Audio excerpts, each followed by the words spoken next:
So then it is now another defeat in pre-season after Newcastle have just lost 3-2 to Arsenal in Singapore. Got beat last time by Celtic 4-0, a good thrashing. Now we've been beat 3-2 after being 1-0 up by Alanga. Lovely little roll into the box from the wing, cross the floor, hit the post, went in. Lovely little goal from him. And then we went and pissed it up. We conceded 2 goals in a matter of minutes, pissed up the wall, 2-1 down. Anyways, it doesn't matter the result. It's ended 3-2. It's all about fitness. But when you look at that match, you just see we need more quality and quickly. We play the Premier League season's opening game in about 3 weeks' time, and we've only signed 1 player. We've also let go a few players. Like, we haven't replaced Shaw Longstaff. We haven't replaced Wilson yet. What's happening on Wizard deal? Is Isak going? It's an absolute mess.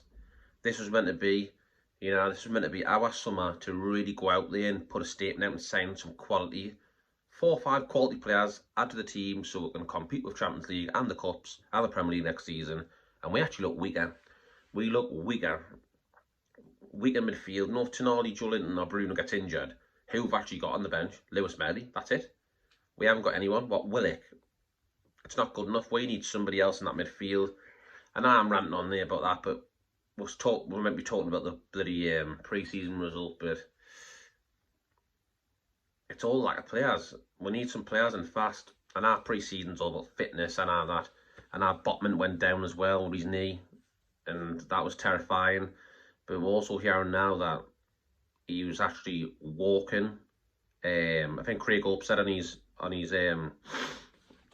social media that he's seen Botman just walking around, so that's great news that he was actually walking. I had a fright to think that he's damaged that knee again, if becoming an absolute cripple. But Botman looks like he's okay. But again, another defeat, no transfers in. It's just at the minute it's just really hard to be positive, and it's really difficult on you to actually be positive about it because we're getting beat. We're not even signing players. We've got 3 weeks to go. We don't know what's happened with Isak yet. Is he off? I know Luis Diaz, though, is close to joining Bayern Munich, and you know what that means. Them funds are going to be used for Isak. It's obvious. They're going to use them funds for Isak. We're going to lose Isak. It's just mental. No, we thought we were going to get Ekiteke and Isak up front. Now it looks like Liverpool are getting them. So it's embarrassing, really. It's terrible. It's not good enough. And we need to do more. We know we need to get people in the door, great quality. It's just really poor right now. And if we go into this season with no more players in, I'll be very, very disappointed. I think we need to be busy. These next 3 weeks, we need to sign 3 or 4 players, and that's it. So get your fingers out, get the phones on dial, and start ringing and start getting these deals over the line. Stop penny pinching and get actual deals over the line. Yes, we know yesterday James Trafford, he did join Manchester City. That's another one lost. Another one. I won't be surprised if Wizard go to Spurs. It'd be another one lost. That's all we seem to do. Penny pinch here, penny pinch there. Oh, Man United or Chelsea, Arsenal come in. Bang, got him. Or Man City. It does me head in, man. I see Chelsea this morning are now going for Xabi Simons. Where are they getting this coin from, man? Are we? The bloody Club World Cup. Well, now PF paid them friggin' 120 million or something. Absolutely mental because they won it. Exactly. It's just nuts. The whole thing's nuts. And it looks like the big clubs, the so-called top 6, are basically plucking everyone else with the players. There's a thing yesterday as well I was very shocked with. Morgan Gibbs-White signed a new deal at Forest. I was not expecting that. I was expecting him to go to Spurs after they agreed a 60 million release clause. Then Forest came out and says it was a legal approach. And then, next minute, he signed a contract with Nottingham Forest with the owner.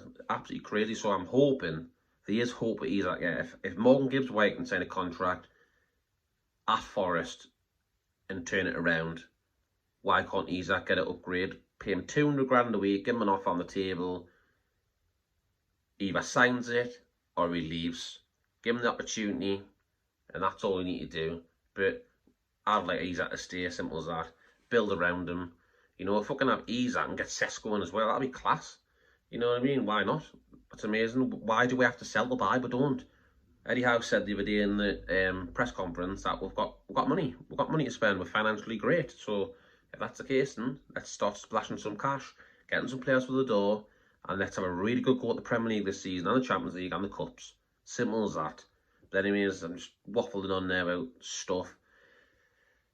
We have been beaten again in pre-season Singapore, beaten 3-2 by Arsenal. It is what it is. And not only pre-season, it's all about fitness and that bit.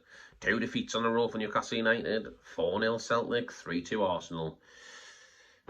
Alright, I'll leave it there, people. Let me know in the comment section what you thought of the match today, if you watched it, pre-season match. And yeah, I guess that's about it today. I'll see you on the next one.